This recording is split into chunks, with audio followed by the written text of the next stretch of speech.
पंजाब का बहुत सारा पैसा केंद्र सरकार के पास अटका हुआ है।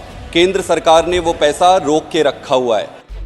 संसद में आम आदमी पार्टी के सांसद मुद्दा उठाते हैं कि पंजाब के फंड का पैसा मोदी सरकार ने रोक रखा है। ममता बनर्जी बार बार गुस्सा कर चुकी हैं कि पश्चिम बंगाल के फंड का पैसा मोदी सरकार ने रोक रखा है। के स्टालिन आरोप लगाते हैं कि तमिलनाडु के फंड का पैसा मोदी सरकार ने रोक रखा है।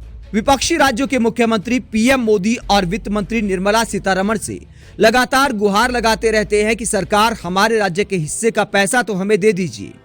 ऐसे में तमिलनाडु के सीएम के स्टालिन के बेटे और मंत्री उदयनिधि स्टालिन ने ऐसी बात बोल दी कि निर्मला सीतारमण को बुरा लग गया। उदयनिधि स्टालिन ने मोदी सरकार से तमिलनाडु के हिस्से का पैसा मांगते हुए कहा, हम किसी के बाप का पैसा नहीं मांग रहे, हम केवल तमिलनाडु के लोगों द्वारा भुगतान किए गए टैक्स में अपने राज्य का हिस्सा मांग रहे हैं। उदयनिधि स्टालिन ने गुस्से में मोदी सरकार को जब ये कहा कि किसी के बाप का पैसा नहीं मांग रहे तो निर्मला सीतारमण को गुस्सा आ गया और जुबान संभालने की नसीहत देते हुए कहा, जब वो मंत्री हैं तो उन्हें जुबान संभाल कर बोलना चाहिए। वो पिता के पैसे के बारे में पूछ रहे हैं, क्या वो अपने पिता की संपत्ति का उपयोग करके सत्ता का आनंद नहीं ले रहे हैं? क्या मैं ऐसा पूछ सकती हूँ? उन्हें लोगों ने चुना है तो क्या हम इसके लिए उनका सम्मान नहीं कर रहे? राजनीति में पिता और माता को घसीटना सही नहीं है।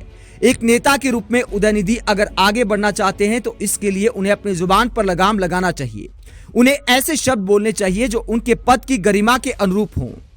निर्मला सीतारमण की बात सही है कि उदयनिधि स्टालिन को थोड़ा सोच समझकर बोलना चाहिए, लेकिन निर्मला सीतारमण को इस बात का जवाब भी देना चाहिए कि विपक्षी दलों की सरकारों वाले राज्यों को समय पर उनका फंड क्यों नहीं दिया जाता, जो बार बार संसद से लेकर प्रेस कॉन्फ्रेंस तक उन्हें मुद्दा उठाना पड़ता है कि वित्त मंत्री मैडम, हमारे राज्य का पैसा आप कब दोगी? 1800 करोड़ टोटल, लगभग 8000 करोड़ पंजाब का पैसा केंद्र सरकार के पास अटका पड़ा है, रोका हुआ है किसी कारणों से। मैं आज आपके माध्यम से केंद्र सरकार से हाथ जोड़ के विनती करता हूं कि सर, पंजाब के साथ अन्याय ना हो, पंजाब के अधिकार का पैसा उसे मिलना चाहिए।